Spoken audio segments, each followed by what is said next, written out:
दोस्तों आज की इस वीडियो में हम बात करेंगे यूपीएससी के लिए सबसे इंपॉर्टेंट टॉपिक के हिस्ट्री के सिलेबस के बारे में। और उसमें भी प्राचीन इतिहास की अगर बात करें ना तो बहुत इंपॉर्टेंट आपका रोल अदा करता है प्रीलिम्स के एग्जाम में और मेंस के एग्जाम में भी। ठीक है, बेसिकली ये जो है प्रीलिम्स के अकॉर्डिंग बहुत इंपॉर्टेंट होगा। ठीक है, बाकी आप हमेशा ध्यान रखना, अगर आप सिलेबस के अकॉर्डिंग नहीं पढ़ेंगे ना यूपीएससी में तो कहीं ना कहीं आप जितना ज्यादा पढ़ेंगे वो आपके लिए उतना हेल्पफुल नहीं होगा।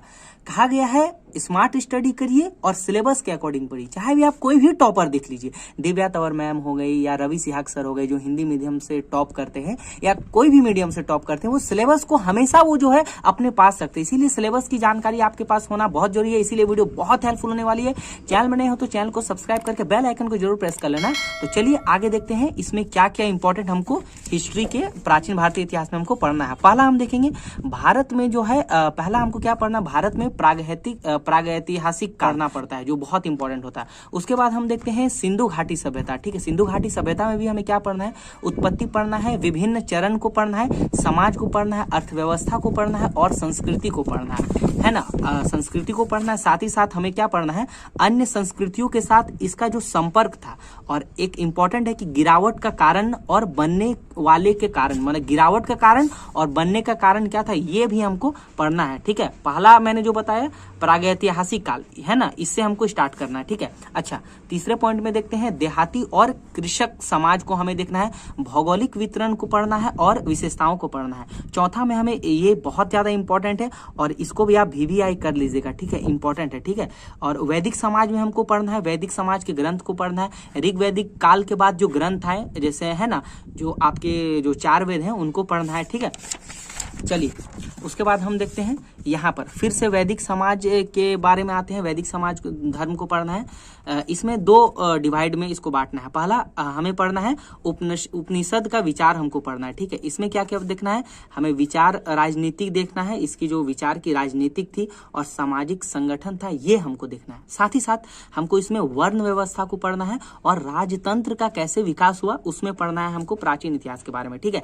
तो ये जो है वीडियो पार्ट 1 में आएगा, पार्ट 2 और 3 में हम मिडाइवल और आपका मॉडर्न को ले आएंगे क्योंकि वीडियो थोड़ा लंबा हो जाता है, इसीलिए पार्ट बाय पार्ट बना रहे हैं। ठीक है, उसके बाद क्या पढ़ना है, एक इंपॉर्टेंट टॉपिक है आपका राज्य का गठन पढ़ना है, शहरीकरण पढ़ना है, महाजनपदों से लेकर नंद तक शासन तक।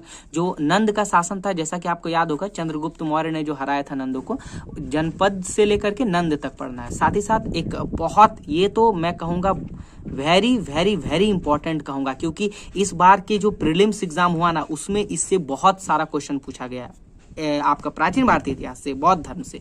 तो बौद्ध धर्म और जैन धर्म पढ़ना है, बौद्ध धर्म के प्रचार और इसके प्रसार के कारण को पढ़ना है। इंपॉर्टेंट है, मैं बता रहा हूं, इसको देख लीजिएगा। साथ ही साथ मौर्य साम्राज्य को पढ़ना है, मौर्य साम्राज्य को पढ़ेंगे, चंद्रगुप्त मौर्य और मेगास्थनीज को पढ़ेंगे, इंपॉर्टेंट है।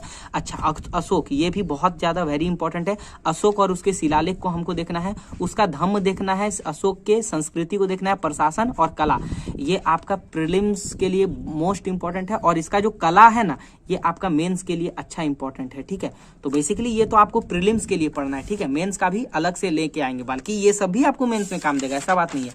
चलिए आगे देखते हैं, मौर्योत्तर भारत का समाज को आपको पढ़ना है, ईसा पूर्व आपका 200 से लेकर के 300 ईस्वी तक आपको जातियों का विकास को आपको पढ़ना है। ठीक, अच्छा सातवाहन साम्राज्य और प्रायद्वीपीय राज्य का गठन को पढ़ने से, प्रायद्वीपीय राज्य में जो भी प्रशासन या प्रशासक का उदय हुआ है ना, ये सातवाहन को पढ़ लेना है। अच्छा उसके बाद संगम ग्रंथ और समाज को पढ़ना है जो कि दक्षिण भारत का इतिहास को हमारा बताता है, दक्षिण भारत का जिससे इतिहास का पता चलता है, संगम ग्रंथ पढ़ लेना है। अच्छा जो बाहरी शासक में है जो उसको पढ़ना है, देखो इंडो ग्रीक को पढ़ना है, शक को पढ़ना है, पार्थियन कुषाण वंश को पढ़ना है, कनिष्क और इसके बाहरी दुनिया से जो इनके संपर्क थे इसको देख लीजिएगा, इंपॉर्टेंट है ये। ठीक है, पूछे जाते हैं क्वेश्चन। अच्छा विभिन्न धर्म के बारे में हमको क्या क्या धर्म को मतलब कि पढ़ना है, एक भागवत धर्म हो गया, शैववाद हो गया, महायान, देखो महायान हो गया। अच्छा महायान ये यही है, ठीक है, ये आपका यही है, बौद्ध धर्म के हीनयान और महायान यही आपका ये है। ठीक है, तो हीनयान और महायान के बौद्ध धर्म को पढ़ना है। ठीक है,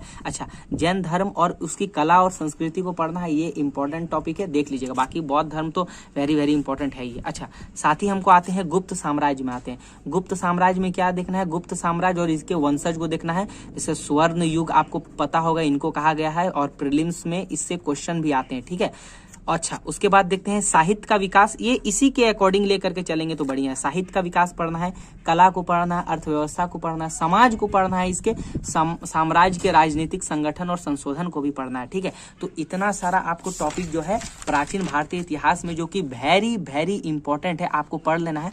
बाकी इसका आपको पीडीएफ चाहिए तो ग्रुप में आप हमारे जुड़ सकते हैं, पेड टेलीग्राम ग्रुप में है ना, 100 वन टाइम फी के साथ। तो डिस्क्रिप्शन में और डिस्प्ले में नंबर दे दिया, वहां से जुड़ जाना। बाकी वीडियो पसंद आई लाइक करो, शेयर करो एंड सब्सक्राइब करके बेल आइकन को जरूर प्रेस कर लेना। इसका नेक्स्ट पार्ट और थर्ड पार्ट जो है अगले वीडियो में आएगा। तब तक के लिए अपनी पढ़ाई को कंटिन्यू रखो।